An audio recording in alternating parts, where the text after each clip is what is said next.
பொதிகை தொலைக்காட்சி நேயர்களுக்கு அபிராமியின் பணிவன்பான வணக்கம். சாலைகள் அப்படின்றது நம்ம ஒரு இடத்துல இருந்து இன்னொரு இடத்திற்கு செல்வதற்கான ஒரு மார்க்கம். அந்த மார்க்கத்தில் நம்ம போகும்பொழுது கண்டிப்பாக அதற்கான விதிமுறைகளை நம்ம பின்பற்றியே ஆகணும். இல்லைனா கண்டிப்பாக விபத்துகள் அப்படின்றது நேரிடும். அதற்காக தான் நம்முடைய போக்குவரத்து துறை நமக்காகவே சாலைகளில் பாதுகாப்பாக எப்படி இருக்கணும் அப்படின்றதுக்காக ஒரு வரையறையோட விதிமுறைகளை வச்சுருக்காங்க. இதை நம்ம எல்லாரும் ஃபாலோ பண்ணுறோமா அப்படின்னு பார்த்தோன்னா கண்டிப்பாக கிடையாது. நிறைய பேருக்கு அதை பற்றின விழிப்புணர்வே இல்லாமல் இருக்குது.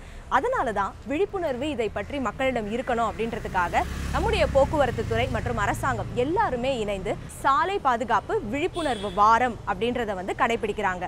அந்த வகையில் பிப்ரவரி 4ஆம் தேதியிலிருந்து 10ஆம் தேதி வரைக்கும் சாலை பாதுகாப்பு விழிப்புணர்வு வாரம் அப்படின்றது கடைபிடிச்சிட்டு வந்துட்டு இருக்கோம். இப்போ கடைசி நாளான 10ஆம் தேதியில் நம்ம இருக்கோம். இப்போ இன்னைக்கு இந்த சாலை பாதுகாப்பு குறித்து மேலும் நம்ம ஒரு சிறப்பான நபரிடம் தான் பகிர்ந்துக்க போகிறோம். அவர் யார் அப்படின்னு பார்த்தீங்கன்னா நம்மளுடைய போக்குவரத்து புலனாய்வு பிரிவின் உதவி ஆணையாளர் திரு கே யுவராஜ் அவர்களை தான் இன்னைக்கு சந்திக்க போகிறோம். வாங்க.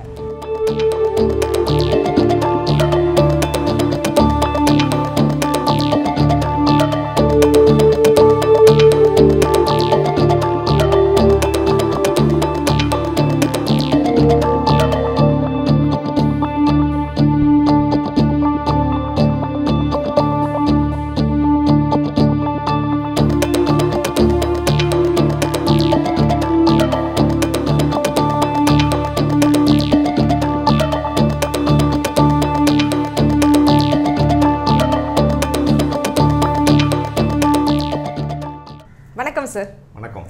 சாலை பாதுகாப்பு அப்படின்றத நம்ம பின்பற்றனா என்னென்ன விளைவுகள் முதல்ல வரும் சார்? சாலை பயணம் பாதுகாப்பு பயணமாக இருக்க வேண்டும். செய்தக்க அல்ல செய்யக்கெடும், செய்தக்க செய்யாமை யானும் கெடும். வள்ளுவனின் வாக்குப்படி எதை செய்ய வேண்டுமோ அதை கண்டிப்பாக செய்ய வேண்டும். டூஸ் அண்ட் டோஸ்ன்னு சொல்லுவாங்க. டிராஃபிக் ரூல்ஸ் அப்படின்னா அதை கண்டிப்பாக நம்ம ஃபாலோ பண்ணி தான் ஆகணும். டிராஃபிக் ரூல்ஸை ஃபாலோ பண்ணிட்டு ஒரு சாலை விபத்து நடந்துச்சு அப்படின்னு சொன்னால் எப்படி இருக்கும் ஒரு சாலை விபத்து? சாலை விபத்து என்பது ஒரு ஆபத்தான நிகழ்வு. அந்த நிகழ்வு சாலையில் சிதறி கிடக்கும் கண்ணாடி துண்டுகள், சிந்திய ரத்தம், சிதறிய உடல் உறுப்புகள் ஒரு பக்கம், அதற்கு உரியவர் மறுபக்கம், நொறுங்கிய அல்லது பள்ளத்தில் பதுங்கிய சேதமடைந்த வாகனங்கள். இதுதான் ஒரு சாலை விபத்துக்கான அறிகுறி. இந்த ஆபத்தான நிகழ்வினால் ஒரு குடும்பத்தில் சோகம் நிறைந்திருக்கலாம், அல்லது ஒரு குடும்பத்தின் உயிர் மாயமாக மறைந்திருக்கலாம், அல்லது அந்த நபரினுடைய உறவுகள் நட்புகள் மத்தியில் என்றும் மறையாத ஒரு காயமாக இருக்கலாம். இந்த நிகழ்வு எங்கும் எப்போதும் யாருக்கும் எங்கேயும் நடக்கக்கூடாது என்பதே சாலை பாதுகாப்பு வார விழாவின் முக்கியமான குறிக்கோள். கண்டிப்பாக சார், ரொம்பவே அற்புதமாக சொன்னீங்க. இப்போ நீங்கள் சொல்லும் பொழுதே இந்த நிகழ்வுலாம் மனதில் ஒருத்தவங்களுக்கு வந்துட்டாலே கண்டிப்பாக சாலையில் பாதுகாப்பாக போகணும் அப்படின்ற ஒரு எண்ணம் வந்துடும். இப்போ இன்னொரு முக்கியமான விஷயம், சாலை பாதுகாப்பு வார விழா அப்படின்றது நம்ம எடுத்துட்டு நடத்திட்டு இருக்கோம். இப்படி இருக்கும் பொழுது இன்னும் சுலபமாக மக்களுடைய மனதில் எப்படி அதை ஈஸியாக பதிய வைக்கிறது சார்? சாலை விபத்து அப்படின்ற ஒரு கான்செப்டை அப்பன் அப்படின்ற ஒரு கருத்தில் அமைச்சிருக்கிறேன். அப்பன், A for accident, P for role of public, P for role of police, A for awareness and N for next. அதாவது மக்களுடைய மனதில் எப்படி விழிப்புணர்வு சுருக்கமாக சொல்கிறது அப்படின்னு கேட்டிருந்தேன். ரொம்பவே சுருக்கமாக அப்பன் அப்படின்ற ஒரு கான்செப்ட் சொல்லியிருக்கீங்க. அது இன்னுமே எங்களுக்கு கிளியராக விரிவாக சொல்ல முடியுமா சார்? மனித பிறவி மிக அதிசயமான பிறவி, அபூர்வமான பிறவி. பிறந்த உயிர்கள் அழியாததில்லை. அரிது அரிது மானிடராய் பிறத்தல் அரிது, அதனினும் அரிது கூன் குருடு பேடு நீங்கு பிறத்தல் அரிது. இதைவிட பெரியது சாலை பயணத்தில் பாதுகாப்பான பயணம். அதற்கு உரியது நல்ல வாகனத்தில் செல்வது, ஆரோக்கியமான உடல்நிலையை பராமரிப்பது, தலைக்கவசம் அணிந்து செல்வது, அதிவேகத்தில் அசட்டையாக குடிபோதையில் இருசக்கர வாகனத்தில் முப்பெரும் விழா கொண்டாடாமல் இருப்பது, சிவப்பு விளக்கு எரிந்தால் அதனை மதிப்பது, தலைக்கவசம் அணிந்து செல்வது, ஓட்டுநர் உரிமம் இல்லாமல் பள்ளி சிறுவர் சிறுமியர்கள் மாணவ மாணவிகள் வாகனத்தை ஓட்டாமல் இருப்பது, அதைவிட பெரியது அந்த வாகனத்தை ஓட்டாமல் பாதுகாப்பது அவரவர் பெற்றோர்களின் மிகப்பெரிய பொறுப்பு. அப்பன் அப்படின்ற கான்செப்டை ரொம்பவே அழகாக எக்ஸ்பிளைன் பண்ணீங்க சார். மக்கள் எப்படி சாலைக்கு வராங்கன்னா என்னென்ன பண்ணணும் என்னென்ன பண்ணக்கூடாது அப்படின்றது சொன்னீங்க. இப்போ சாலையில் ஒரு விபத்து நடக்குது. அப்படி நடக்கும்போது ஒரு பொது மக்களாக நம்ம இருக்கும்போது நம்மளுடைய கடமை என்ன? இதான் ரோல் ஆஃப் பப்ளிக்னு சொல்லலாம். ஆமா. ஒரு விபத்து நடக்குது அப்படின்னு சொன்னா எப்பவுமே காவல்துறையினர் பக்கத்தில் இருக்க முடியாது. On information they will rush to the spot. யார் அங்கே இருப்பானா அந்த அந்த வேலை போகக்கூடிய மனிதர்கள், அங்கே இருக்கிற வசிக்கக்கூடிய மக்கள், அங்கே இருக்கிற கடைக்காரர்கள், வியாபாரிகள்லாம் இருப்பாங்க. அது they are set to be public, common public. அவங்க என்ன பண்ணுவாங்கன்னா, யாருக்கு விபத்து நடந்தாலும் நமக்கு என்ன அப்படின்ற கான்செப்ட் முதல்ல இருந்துச்சு, இப்போ அப்படி கிடையாது. இப்போ யாராவது உதவி பண்ணால் உடனே வந்து போலீஸ் நம்மளை வந்து சாட்சியாக செத்துருவாங்க, ஐயோ நம்ம சட்ட நடவடிக்கைக்கெல்லாம் உட்படணும் அப்படின்ற ஒரு பயம் இருந்துச்சு. அந்த மாதிரி பயம் நம்ம இருக்க வேண்டியதில்லை. யார் அந்த மாதிரி ஒரு சாலை விபத்தில், ஒரு ஆபத்தான நிகழ்வுகளை வந்து சாலை விபத்தில் போய் உதவி பண்ணுறாங்களோ, அந்த உதவி பண்ணி அது that is called the golden hours. அடிப்பட்ட நபரை வந்து உடனடியாக மருத்துவமனைக்கு சென்று அதன் மூலம் அவர் பிழைத்தார் அப்படின்னு என்றால் அவர் செய்கின்ற உதவி மிகப்பெரிய பேருதவி. அந்த குடும்பம் வந்து தழைக்கும், அந்த விபத்திலிருந்து மீண்டு வருவாங்க. அந்த மாதிரி உதவி செய்யக்கூடிய நபர்களுக்கு வந்து சுப்ரீம் கோர்ட் கைட்லைன்ஸ் சொல்லியிருக்காங்க. குட் சமாரிட்டன் அப்படின்னு சொல்லுவாங்க. குட் சமாரிட்டன், நற்பண்பாளர் அப்படின்னு பேர் சொல்லுவாங்க. இந்த கோல்டன் ஹவர்ஸ்ல செய்யக்கூடிய அந்த வேலையை வந்து அந்த மக்களுக்கு வந்து, பொதுமக்களுக்கு வந்து குட் சமாரிட்டன் என்று சொல்லுவாங்க. அதனால வந்து ஒரு இடத்துல போய் ஒரு விபத்து நடந்துச்சு, அதை போய் நம்ம உதவி பண்றோம், அதனால வந்து நம்மளை வந்து போலீஸ் நம்ம அலக்களிப்பாங்க அப்படின்ற பயமே கிடையாது. அவங்களுடைய விருப்பம் இல்லாமல், கட்டாயம் இல்லாமல், அவங்களை கட்டாயப்படுத்தி நம்ம வந்து கம்ப்ளைண்ட் கூட வாங்கக்கூடாது அப்படின்னு சொல்றோம். That things we are following it in day to life. ஒருத்தருக்கு வந்து இம்யூனிட்டி ஒன்று அதிகமாக இருந்துச்சுனாவே they feel much confidence, self confidence. So those who are having self confidence they have ரொம்ப பாதுகாப்பு உணர்வாக இருக்கும். ஸோ தன்னம்பிக்கையும் பாதுகாப்பு உணர்வும் நல்ல உடல்நிலையும் இருக்கின்ற ஒரு நபர் கண்டிப்பாக வந்து சட்டத்திட்டங்களை மதிப்பார். அவரால் எந்த நிலையிலையும் வந்து சமூகத்தினுடைய சட்டத்திட்டங்களை மீற மாட்டார் அப்படின்றது மிகப்பெரிய விஷயம். அது வந்து இதுவாக சொல்லுவோம். அது மாதிரி ஒரு சாமானிய ஒரு டூ வீலர் வந்து எடுத்துகிட்டு இப்போ ஆஃபீஸ்க்கு போகிறாரு, 10 மணிக்கு ஆஃபீஸ் போக வேண்டியவர். 10 மணிக்கு போனால் கண்டிப்பாக அவர் வந்து 9:30 கிளம்பிடணும். Depends upon the distance. வண்டி எடுத்தால் வண்டி முதல்ல வந்து சரியாக இருக்கான்னு பார்க்கணும். இல்லை நம்ம அவர் வந்து முந்தைய நாள் வந்து ஏதோ ஃபங்க்ஷன் போயிட்டு வந்தால் அவர் டயர்டாக இருக்கா இல்லையா, ஃப்ரெஷ்ஷாக இருக்கணும், நம்ம வந்து சரியாக இருக்கிறோமா அப்படின்னு அவர் வந்து he should evaluate. Two wheeler எடுக்கணும், டூ வீலர் எடுத்தோன்னா ஹெல்மெட் போடணும், ஹெல்மெட் எடுத்து சின் ட்ராப் பண்ணணும். அவர் வந்து வராரு மெயின் ஸ்ட்ரீட், கிராஸ் சைட் ஸ்ட்ரீட்லேருந்து மெயின் ஸ்ட்ரீட்டுக்கு வராரு. மெயின் ஸ்ட்ரீட்டுக்கு வந்து பார்த்தா அது கண்ணிற்கு அணிகளின் கண்ணோட்டம் அப்படின்னு சொல்லுவாங்க. Each and every person should have a keen observation. Police தான் வந்து உன்னிப்பாக பார்க்கணும் அப்படின்னு அவசியம் கிடையாது. All are police, but they are in civil. கண்ணிற்கு அழகு கண்ணோட்டம், கீன் அப்சர்வேஷன் சொல்லுவாங்க. இல்லைன்னா லிட்டில் பிட் ஆஃப் அலர்ட்னஸ். ஒரு கிராஸ் ரோட்லேருந்து ஒரு மெயின் ரோட் வரனா you have to see both left and right.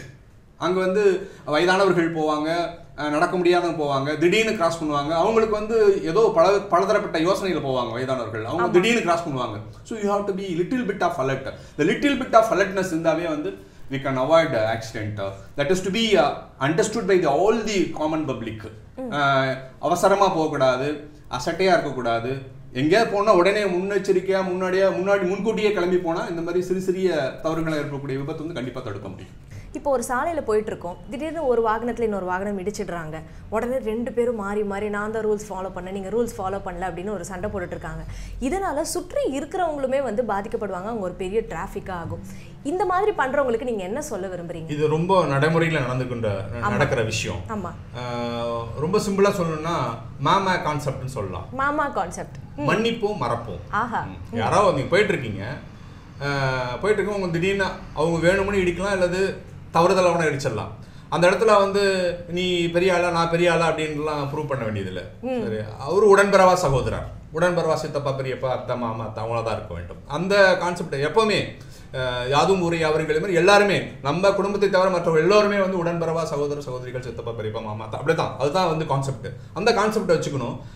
அவரை வந்து இடிச்சிட்டார் அப்படின்னு சொன்னால் உடனே அது வந்து ஒரு நம்ம ப்ரோவோக் ஆகி நம்ம வந்து வேகமாகி கோபமாகி அவங்கள வந்து கடுமையான சொற்களை திட்டுறதோ அது வந்து அவாய்ட் பண்ணணும். நம்ம கடுமையான சொற்களை திட்டுறோம் அப்படின்னு சொன்னால் இட் ரிஃப்ளெக்ட்ஸ் ஆன் அஸ். ஆமாம், அதனால் வந்து வெரி சிம்பிள். மே கான்செப்ட், மன்னிப்பும் மறப்போம். அந்த நிமிஷத்தை அந்த செகண்ட்ல, நானோ செகண்ட்லேயே மறந்துடணும். அந்த மாதிரி நிறைய விஷயங்களை நம்ம வந்து மறக்கிறோம், மன்னிக்கிறோம். அதே மாதிரி இதுவும் வந்து சாலை பயணத்தில் நிறைய அது கடந்து போகக்கூடிய ஒரு நிகழ்வு, கடந்து போகக்கூடிய தூரம். அடுத்த ஒரு 1/2 hour அதுக்கப்புறம் உங்கள் வேலையை பார்த்துட்டு போயிருவீங்க. ஸோ அந்த மன்னிப்பும் மறப்போன்ற கான்செப்ட் வந்து மக்கள் மனதில் வந்து கண்டிப்பாக ஏற்றுக்கணும். அப்படி ஏற்றுக்கிட்டால் கண்டிப்பாக இந்த மாதிரி சின்ன சின்ன விஷயங்களை நம்ம அவாய்ட் பண்ணலாம் அப்படின்றது என்னுடைய கண்டிப்பா உங்களுடைய இந்த வார்த்தை கேட்டுட்டு இருக்க நம்முடைய நேர்கள் எல்லாருமே இனிமேல்ட்டு மாமா கான்செப்ட் அப்படின்றத கண்டிப்பா வந்து கண்டிப்பா மன்னிப்போம் மறப்போம் அப்படின்ற கான்செப்டை வந்து ஃபாலோ பண்ணுவாங்க சார். இப்போ இன்னொரு விஷயமும், சாலைகள் அப்படின்றது சாகச திடல் கிடையாது. அப்படி இருக்கும்போது ஒவ்வொரு இளைஞனும் எப்படி இருக்க வேண்டுமோ அது அவங்களுடைய பெற்றோரின் வளர்ப்புல தான் இருக்கு. அப்படி இருக்கும்போது பெற்றோர்களின் பங்கு இதுல எப்படி இருக்கு சார்? ஆமாம், நீங்கள் சொன்ன மாதிரி சாலை வந்து it's not place for circus. இளைஞர்கள் வந்து ரொம்ப திறமையானவர்கள், வலிமையானவர்கள் என்பது நம்ம சங்க இலக்கியங்களில் பார்க்குறோம். ஏற்றனர் மார்பு கவிழ்ந்தன மறுப்பு கலைஞனர் பலர் என்ற கலித்தொகை பாடல்களில் இளைஞர்களுடைய வீரத்தையும் வேகத்தையும் பார்க்குறோம். சைக்காலஜிஸ்ட் என்ன சொல்கிறாங்க அப்படின்னு சொன்னால், இளைஞர்களுக்கு வந்து neurological part and emotional part ரெண்டு இருக்குது. Neurological part is underdeveloped under the age of 20, whereas emotional is highly developed. அதனால தான் ஒரு பேரண்ட்ஸ் வந்து அதட்டி பேசினா என்ன பண்ணுவோம், வேலையை பாரு அப்படின்னு சொல்லிடுவாங்க. அதுவும் இப்போ வந்து வேர்ல்டு ஹெல்த் ஆர்கனைசேஷன் என்ன சொல்லுது அப்படின்னு சொன்னால், those who are born after 1980s are called millennials. Millennials sharp mind இருக்கும். இப்போ நான் என்னுடைய தாய் தந்தையருக்கு என்ன சொன்னாங்களோ அதை தான் நான் கேட்டு நடந்தேன். இப்போ இருக்கிற குழந்தைகள், my childrens are more brighter and intelligent than me. ஏன்னா அவங்களுடைய மூளை அந்த மாதிரி வளர்ச்சி அடைந்திருக்குது. அதனால தான் அவங்க ஸ்மார்ட் ஃபோனை கொடுத்தா அட் ஏ டைம் வந்து they are able to message or open it or do whatever things are playing games like that. So they are very bright and intelligent. நம்ம பேரண்ட்ஸாக என்ன செய்யணும் அப்படின்னு சொன்னால், இளைஞர்கள் வந்து எமோஷ்னலாக இருப்பாங்க. அவங்களுக்கு வந்து முக்கியமான ரோல் என்னவா இருக்கும்னாக்க 14 to 20 வரைக்கும் they will mostly depend upon the peer groups. They will act upon friends actions. Friends வந்து அவங்களுக்கு கண்ணாடி மாதிரி, கண்ணாடியில் வந்து ஒரு கண்ணாடி வந்து ஃப்ரெண்ட்ஸ் அப்படின்னு சொன்னால் கண்ணாடி எப்படின்னா பிரதிபலிக்க அதை தான் அவங்க செய்வாங்க. Parents are next, they are very much influence by peer group கெஸ்ட்டுக்கு தான் அவங்க வந்து தே வில் ரியாக்ட். பேரண்ட்ஸோட கெஸ்ட்டுக்கு ரியாக்ட் பண்ண மாட்டாங்க. ஃப்ரெண்ட்ஷிப்போட இருக்கிற அட்டாச்மெண்ட்டோட பேரண்ட்ஸோட அட்டாச்மெண்ட் அதிகமாக இருக்கணும். That is called the parentage ன்னு சொல்லுவாங்க. Love and affection of parents towards their children. எந்த பேரண்ட்ஸ் வந்து தங்களுடைய குழந்தைகளுக்கு அதிகமான அன்பையும் பாசத்தையும் பண்பையும் கொட்டி வளர்க்குறார்களோ அந்த குழந்தைகள் குடும்பத்தை விட்டு வீட்டை விட்டு வெளியே போக மாட்டாங்க. ஃப்ரெண்ட்ஸ் வந்து for sake of their mutual communications, for their joyness, it's not for their bad habits. கூட ஒழுக்கம் எப்பவுமே வந்து பேரண்ட்ஸ் வந்து அக்செப்ட் பண்ணிக்க கூடாது. நம்ம பையன் என்ன யோசிக்கிறான், என்ன நினைக்கிறான், அவனுடைய உணர்வு என்ன, அவனுடைய உணர்வுக்கு நம்ம பேரண்ட்ஸ்ன்ற ஒரு இருக்காதனால வந்து அவனை வந்து அசட்டையாவோ மரியாதை குறையாவோ பேசக்கூடாது. நீங்கள் பேசப்பட்டிருப்பீங்க, அது வேற காலம். இப்போ நான் ஏற்கனவே சொல்லிட்டேன், இப்போ இருக்கிற இளைஞர்கள் எல்லாமே மோர் பிரைட் அண்ட் இன்டெலிஜென்ட். ஸோ அதை வந்து நம்ம கரெக்டாக வழிபடுத்தணும்னா அவங்களுக்கு உணர்வுக்கு தகுந்த மாதிரி அவங்களுக்கு மரியாதையாக அன்பும் பாசத்தோடும் கொடுத்து நம்ம அவனுக்கு உரிய ஒரு மரியாதை கொடுத்தோம் அப்படின்னு சொன்னால் கண்டிப்பாக வந்து இளைஞர்கள் வந்து திருத்தப்படுவார்கள். இந்த மாதிரி வந்து ரொம்ப அட்ராக்டிவாக சாலையில் போயிட்டு சாகசம் பண்ணுறது, இளைஞர்கள் வந்து சாகசம் செய்யட்டும், அதற்கு உரிய இடத்துல தான் செய்யணும். அதுக்கு உரிய இடங்கள் இருக்குது. எத்தனையோ திறமைகளை வந்து வெளிப்படுத்துகிறாங்க. இளைஞர்கள் வந்து அதற்கு உரிய இடத்துல தான் அது என்ன செய்யணுமோ அந்த இடத்துல தான் அதை செய்யணும். அது மாதிரி நம்ம சாலையில் வந்து பொதுமக்களுக்கு வந்து கண்டிப்பாக அது இடையூறு ஏற்படும் சொன்னால் அது வந்து அந்த பேரண்ட்ஸோட கட்டுப்பாடுலையும் அவங்களுடைய பேரண்டேஜில் தான் வந்து ஒரு இளைஞனை வந்து சென்சிபிளாகவும் ரெஸ்பான்சிபிளாகவும் இன்டெலிஜென்ட்டாக மாற்றுறது தான் இருக்குது. It's wholly based on parents and their approach towards their children. ஒரு இளைஞன் சாலையில் எப்படி இருக்கணும் அப்படின்றது வந்து அவங்களுடைய பெற்றோர் கையிலையும் இருக்குது ஒரு பொறுப்பு அப்படின்றது ரொம்பவே வந்து தெளிவாக சொன்னீங்க. இப்போ இன்னொரு விஷயம் என்ன அப்படின்னு பார்த்தோன்னா, சாலைகள் அப்படின்றது வந்து விதிமுறைகளுக்கு உட்பட்டது. ஏன்னா அது நம்மளுடைய பாதுகாப்பிற்காக.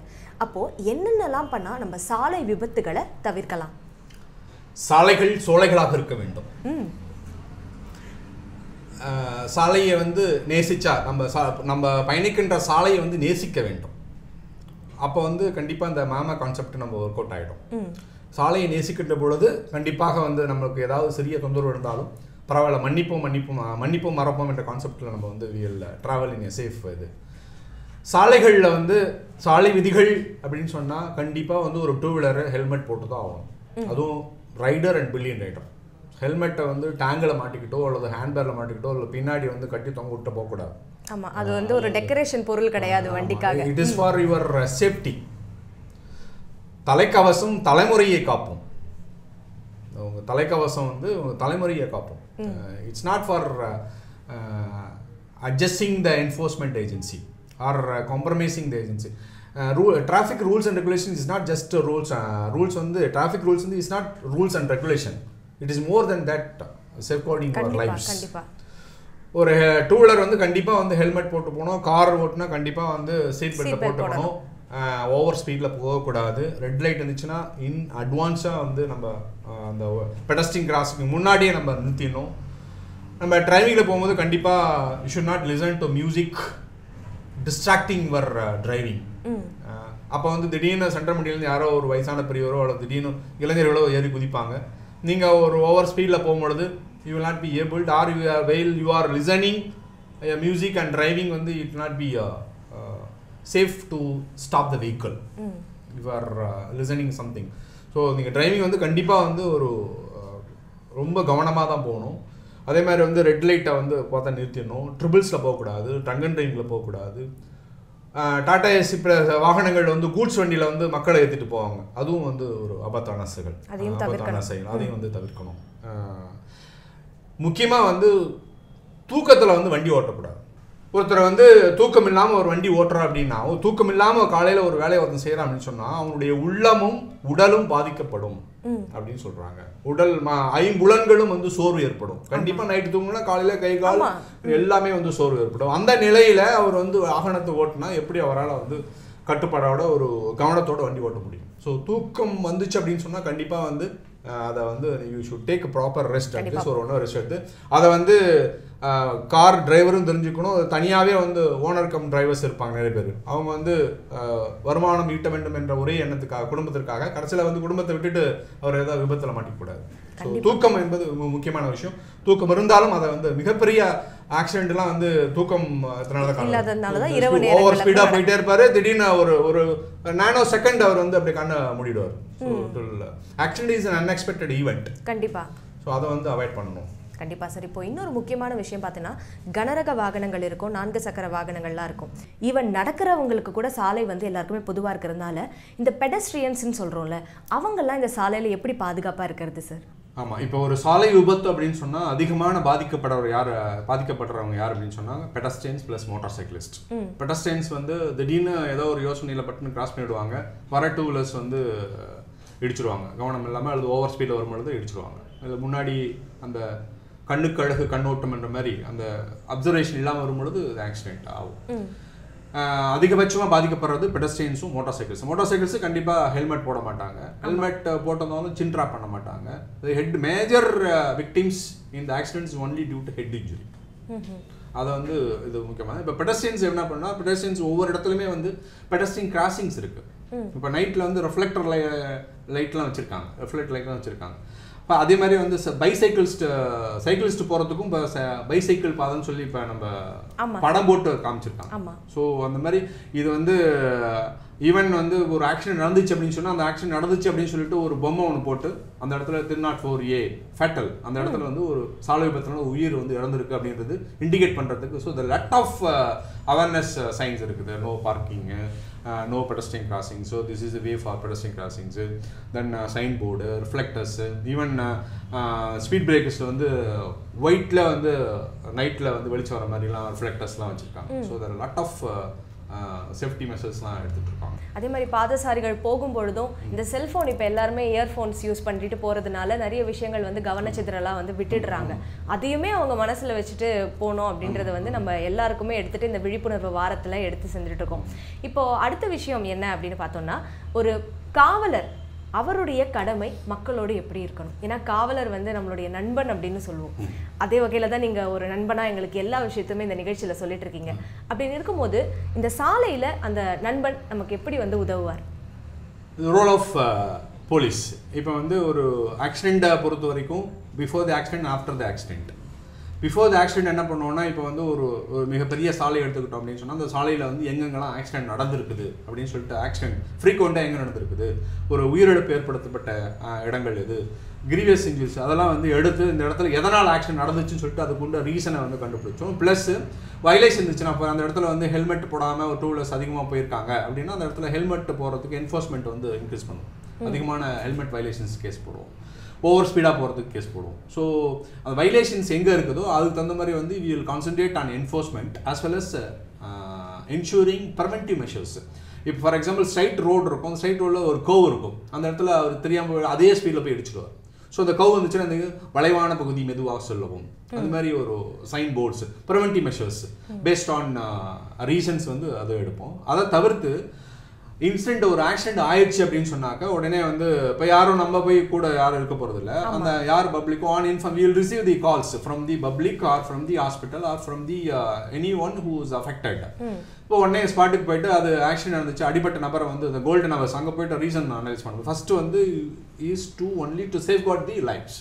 யார் இன்ஜூர்டோ அவங்கள வந்து சேஃப்கார்ட் பண்ணுறது வேலை. நியரஸ்ட் போலீஸ் ஸ்டேஷனுக்கு போய் அது ஹாஸ்பிட்டலுக்கு போயிட்டு அவங்களை கொண்டு போய் சேர்த்து அவங்களுக்கு ட்ரீட்மெண்ட் உள்ள இதெல்லாம் அவங்க பார்த்துட்டு அதுக்கப்புறம் என்ன நடந்துச்சுன்னு சொல்லி அப்புறம் தான் வந்து how it has happened, how accident எப்படி நடந்துச்சு, அதனால் என்ன பாதிப்பு, what is the cause and effect. இப்போ வந்து எந்த 2 வண்டி மோதிச்சு அப்படின்னாக்கா அது வந்து ஒரு இந்த வண்டி இடிச்சுன்னா வண்டிக்கான சேதம் இருக்கிறதா, ப்ளஸ் அவர் கீழே விழுந்தால் எந்த சைடு அவர் விழுந்தார் அந்த காயத்தை கண்டுபிடிச்சி யார் மேலே தவறுன்றது அவர் மேலே வந்து வழக்கு பதிவு பண்ணி அதை லீகலான நடவடிக்கை எடுப்போம். அதை தவிர்த்து பாதிக்கப்பட்ட நபருக்கு வந்து இப்போ ஒரு உயிரிழப்போ அல்லது ஒரு கொடுங்காயமோ அல்லது சிறுகாயமோ வந்துச்சுன்னா அது வந்து அரசாங்கத்துக்கு எழுதி அரசு சார்பாக வந்து ரிலீஃப் ஃபண்டு கொடுப்பாங்க. அதுவும் அதுக்கப்புறம் பாதிக்கப்பட்ட நபர்கள் வந்து இப்போ யார் தவறு செய்யும் அவங்களுடைய டாக்குமெண்ட்ஸ் வச்சு அவங்க வந்து எம்சோபி கேஸ் போடுவாங்க, தட் இஸ் லீகல் கிளைம்ஸ். அதுக்கு வந்து இந்த டாக்குமெண்ட்லாம் இப்போ அந்த கம்ப்யூட்டரில் சிசிடிஎன்எஸ் சொல்லுவோம், we are uploading all the documents in day by day. அதில் வந்து லேப்சஸ் இல்லாமல் வந்து அப்லோட் பண்ணிட்டு இருக்கோம். They can download it based on இது அது ஒரு வெப்சைட்டில் போயிட்டு என்ன டாக்குமெண்ட் தேவை அப்படியே வந்து டவுன்லோட் பண்ணிக்கலாம். ஸோ அந்த விதமான ஒரு உதவியும் செஞ்சுட்ருக்கோம். இதை தவிர என்ன ரீசன்ஸ்னு சொல்லி பார்ப்போம். ரீசன் அனாலிசிஸ்ல வந்து தேர் ஆர் ரீசன்ஸ் 2 பெருசாக பிரிக்கலாம், பர்சனல் அண்ட் இம்பர்சனல்.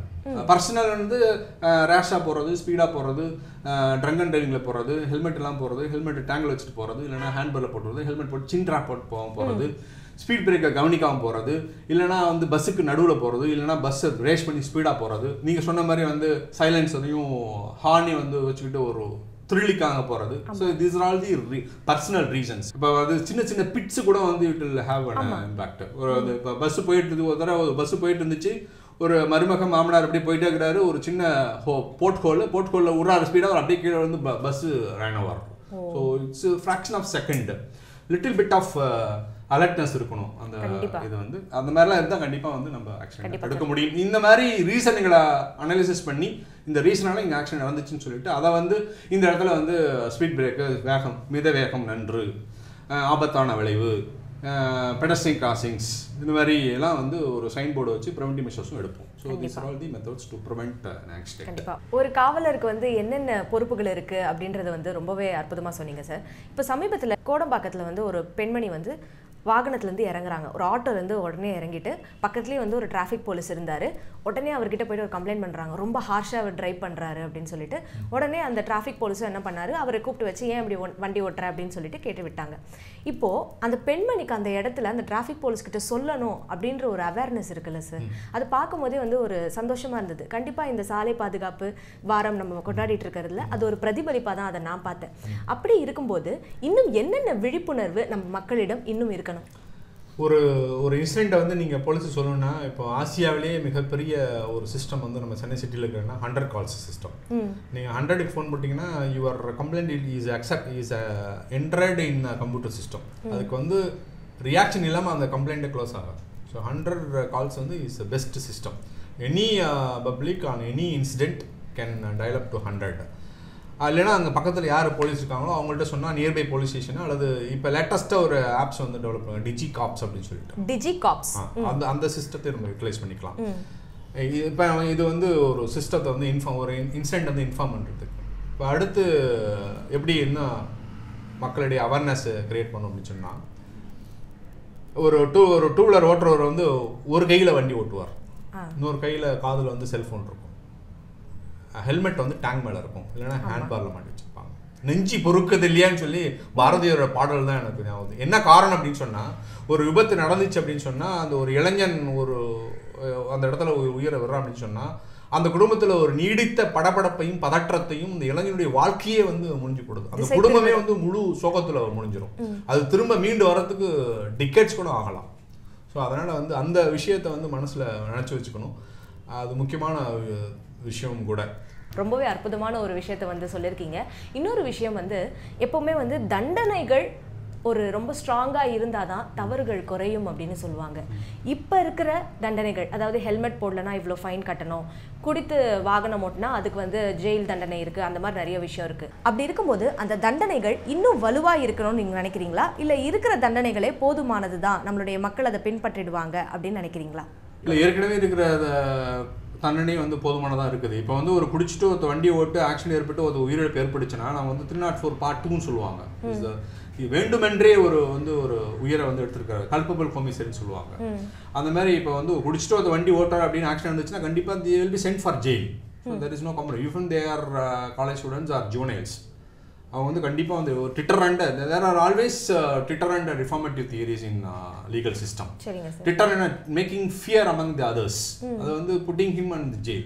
நிறைய வழக்குகளில் வந்து நாங்கள் வந்து குடிபோதையில் வாகனம் ஓட்டி ஒரு விபத்து ஏற்படுத்தி உயிரிழப்பு ஏற்பட்டாலோ அல்லது கைகால் முறிவு ஏற்பட்டாலும் கண்டிப்பாக அவங்க வந்து வழக்கு பதிச்சு நீங்கள் சிறை தண்டனைக்கு போயிடுவாங்க. இந்த சாலை பாதுகாப்பு வாரம் அப்படின்றதுல நம்ம கடைசி நாளில் வந்து இருக்கோம். இந்த நிறைவான நாளில் நீங்கள் நம்மளுடைய மக்களுக்கு என்ன ஒரு தகவலை வந்து சொல்ல போகிறீங்க? நம்ம வாழ்ந்துகின்ற சமூகத்தில் we are living in a society, there are a lot of responsibilities. Escaping responsibility, fixing responsibility, shifting responsibilities, social responsibility, self-responsibility and sense of responsibilities. Last 3 responsibility தான் நமக்கு தேவை. சமூக அக்கறையும் சுய பொறுப்பும் அதை உணரக்கூடிய பொறுப்பும் இருந்தாவே வந்து எந்த விதமான விபத்தும் நடக்காது. அதுதான் என்னுடைய கான்செப்ட். இது இது இருந்துச்சுன்னா சோசியல் ரெஸ்பான்சிபிலிட்டியும் செல்ஃப் ரெஸ்பான்சிபிலிட்டியும் சென்ஸ் ஆஃப் ரெஸ்பான்சிபிலிட்டிஸ் இது வந்து எல்லா தரப்பு மக்களுக்கும் போகும். ஒரு இளைஞனுக்கும், ஒரு பெற்றோராக இருக்கிற தாய் தந்தையருக்கும், அல்லது வந்து வாகனத்தை பயன்படுத்துகிற எல்லா வாகன ஓட்டிகளுக்கும் பொருந்தும். அது இருந்துச்சுன்னா கண்டிப்பாக அவர்களாலையும் மற்றவர்களாலையும் எந்த விதமான விபத்தும் நடக்காது என்பது என்னுடைய ஆழமான கருத்து.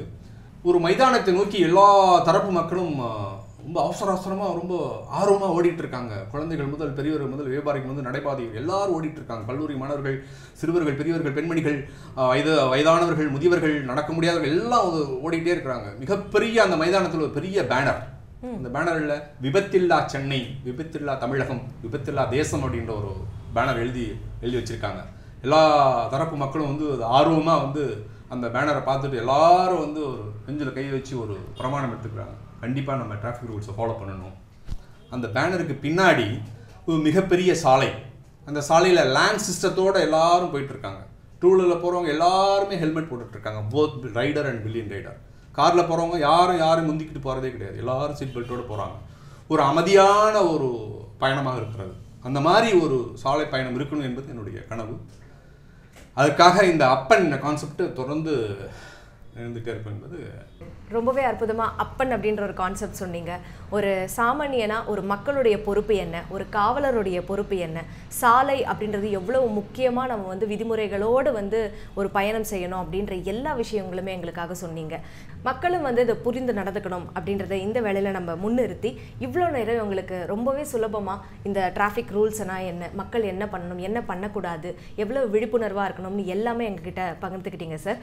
இந்த நிகழ்ச்சியில் உங்களை சந்தித்ததில் ரொம்பவே பெருமைப்படுறோம், ரொம்பவே மகிழ்ச்சி அடைகிறோம். நன்றி சார். நன்றி.